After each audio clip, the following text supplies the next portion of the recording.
on deck, literally. We're all good. Hey, You're awesome, bro. Good to see you, man. You guys are doing awesome. What an event to host this at. Love this. Woo! Good evening, Kansas.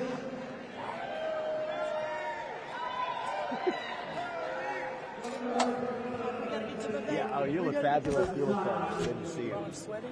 This is...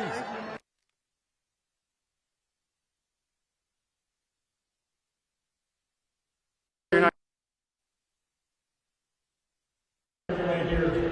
This is the city shining on the hill. This is a place where neighbors still help neighbors. It's where people, if you're here tonight because you care about your family, you care about your community, you care about the future of this country. And we're so proud and so pleased that you're here tonight supporting Brooke, Larry, Linda, everybody that's driving, saying, let's give a big hand to all the people from America First, because they're doing a fantastic job.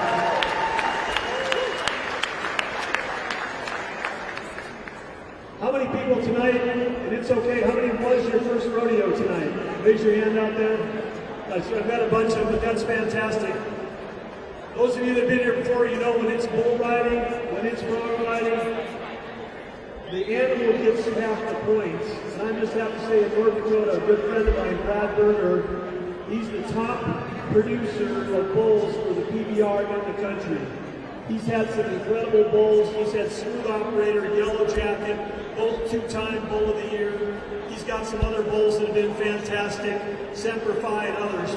But he's got one bull that's my favorite right now. You know what the name of that bull is? Drain the Swamp. That's the name of that bull. But I know the PBR is going to be right here in this arena coming up in a few weeks. You're going to see a bunch of Chad Berger's bulls down here. You're going to see some great people on those bulls in the arena. And as Theodore Roosevelt said, the people that are in the arena are the ones that count, not the critic in the stands. And this nation is full of people that are critics in the stands, but all of you here tonight, you're in the arena. But I know we're all here because there's one person who's in the arena getting more attacks than anyone else, and he's the person who's going to turn around all the policies of Joe Biden and take strong direction, and that's Donald J. Trump. He's in the arena for all of us. Look at him to be doing what he's doing, but he's doing it. And like him, I was a business guy. I ran first elected office was the same night he got elected, and what a thrill that was to see when we won that race this late that night, and he ended up beating Hillary Clinton. Wasn't that a special night? And think ahead to this November, we're going to need all of you, and we're going to need your neighbors and your friends and your family to get out. Because as all of you are patriots, we've got to get other people to join our cause between now and November. We're up against a tough battle. It's going to take all of you. And when we win that election, it's going to be policies, the policies like America First is working on the economy, on energy, and on national security, which includes border security. That's what's going to turn this country around. And so, again, I want to thank all of you for being here tonight. Let's make sure that we know what we're doing in November. It won't be the first rodeo. We're going to get out there and win by such a margin. There won't be any chance that anybody can steal that election. Let's go get it done for President Trump. Thank you very much.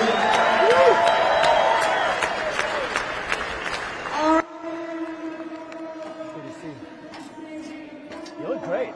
I love the outfit. It's pretty good. Off the rack at Boot Barn in Fargo. Sounds perfect. Yeah.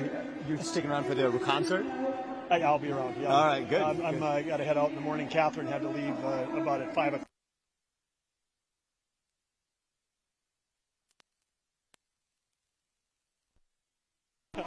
She seems like she's gotten used to that and doing well in it. That's good. It's good hanging out with you guys. Yeah, we'll go get one. That was. Thank you. Beautiful out here. It's good to see you guys. How you doing? I love this shirt. Black Lives MAGA. Anybody see that? That's pretty good stuff. I'm not kidding around here. We're in the middle of a war in this country right now. It's not a war between black and white, as the media would teach you to believe. It's not a war between even Democrats and Republicans. Not really. It's deeper than that. It is a war between those of us who love the United States of America and our founding ideals, who believe that all men are created equal, endowed by their Creator with certain inalienable rights, among these life, liberty, and the pursuit of happiness. Those of us who believe in merit, in free speech. Those of us who believe that these ideals form the backbone of the greatest nation known to mankind. And we are not going to apologize for it. And the other side of this war is this fringe minority who hates this country and what we stand for, who believes in group quotas over merit, censorship over free speech, who believes in apologizing for who we are. Right now, we need to win this war. We need a commander-in-chief who's going to lead us to victory in that war.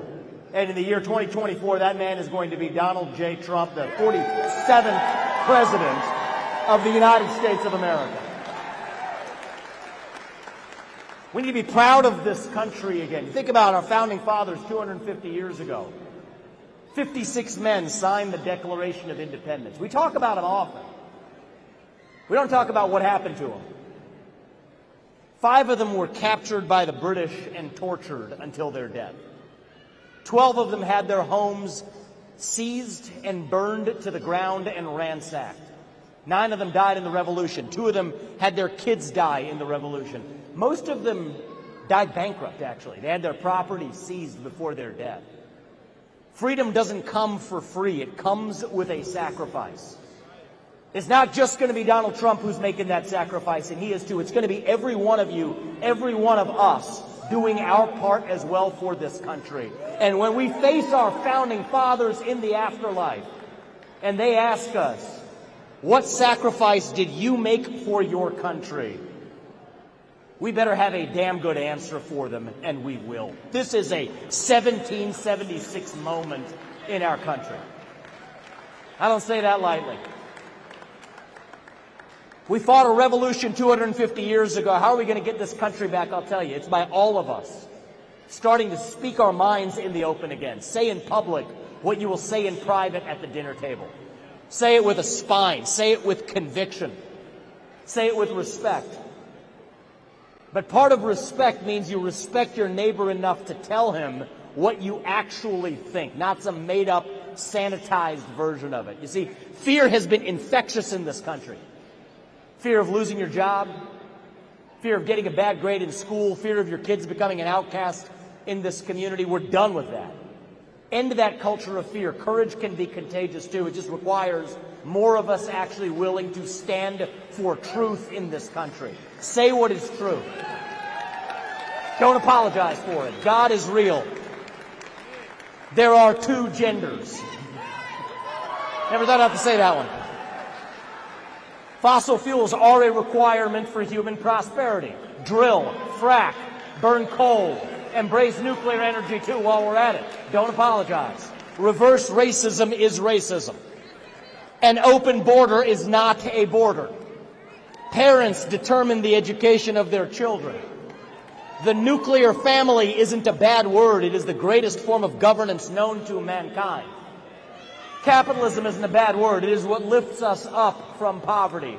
There are 3 branches of government in the United States, not 4. And our U.S. Constitution is the strongest and greatest guarantor of freedom in human history. That is the truth. We fight for the truth. We stand up for the truth.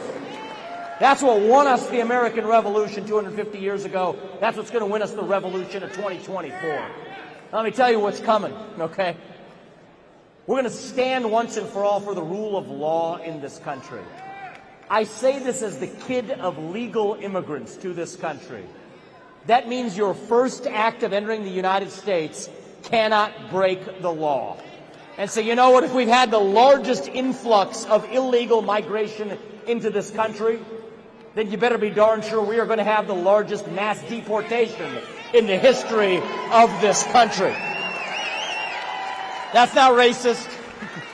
That's not xenophobic. That's what it means to stand for the rule of law. Move our own military to protect our own border in this country. Not somebody else's border. It's our own border that we protect with our military. Stop funding sanctuary cities. with our own taxpayer money to break the rule of law. Stop funding Central American countries until they do their part to stop this border crisis and end birthright citizenship for the kids of illegals. It does not apply to them. This is how we get our country back. A nation without borders is not a nation. So everybody talks about that one. That's the first mass deportation we need, is the deportation of the millions of illegals who entered this country. They will be returned to their country of origin. But I want to tell you about the second mass deportation that we need. And it's people like Brooke and Linda and the team at AFPI that's leading the way on this. The mass deportation number 2. We need to deport 3 million federal bureaucrats out of Washington, D.C. Time to give the deep state a deep cleansing. You want to get in there, you can't reform this beast, you got to get in there and shut it down. Take the Department of Education. You think we need that? No, we don't. Take that money, give it back to parents across this country who get to determine where they send their kids to school. You cannot reform the beast, you have to shut it down. FBI, ATF, CDC, alphabet soup, 3-letter agencies, we're done with it. If you can't work for the people for more than 8 years as the president, most of those federal bureaucrats shouldn't either. This brings the term limits to the bureaucracy and actually get serious about draining the swamp this time around. Now, I want to tell you that one of the things I've seen in President Trump, he had an excellent first term. The beautiful thing about this election is it is a once-in-a-century opportunity. You don't get this often in American history. The last time it happened was over a century ago with Grover Cleveland. Usually you got a guy who's running against the existing president who'll tell you all the things they're going to do. I'll admit this. I was in that category too. See, I haven't been the president before, but I said, hey, here's what we're going to do versus Joe Biden. But with the nominee we've chosen, the man who's going to be the 47th president of the United States, we have a special gift of somebody who has actually done it. 4 years of closed borders, no wars, and a growing economy. Compare that to 4 years of open borders, closer to World War III than we've ever been in my lifetime, and an economy that is flailing. That is a special opportunity that we have right now. It's a once-in-a-century opportunity to compare the records of 2 different presidents. But I want to tell you, I want to see that second term go even further than that first term. Yes, we have an election to win, and we're going to win it. But it's going to be because of the work of people here at AFPI and people like this around the country that we're going to make sure that second term goes even further than that first one. That's what the next 4 years are really about. And if we do, we don't have to be this nation in decline anymore that we've become. We're not at the end of the ancient Roman Empire. I believe we still can be a nation whose best days are actually still ahead of us. As a father of 2 sons, I say this, we can look our kids in the eye and mean it when we tell them that in the United States of America, you still get ahead based on your own hard work, your own commitment, your own dedication, and that you know what? You are free to speak your mind at every step of the way. That is the American dream.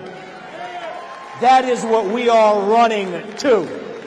And with your help, that is what we will revive to win this war and to save this great nation. Thank you all. God bless you and your families. And may God bless our United States of America. Do not stop fighting until we get this job done. We will save this country and move forward and make our founding fathers proud. Thank you, guys. God bless you. Thank you. Thank everybody. Unbelievable. One more big round of applause for the incredible event on the Tsunami. Thank you, everybody. Thank you. Thank you, thank you, thank you. Thank you. Well done, sir. Hey, thank you. Appreciate that. Good to see you. Good to see you, man. Keep up the good work, man. Yeah. Excited.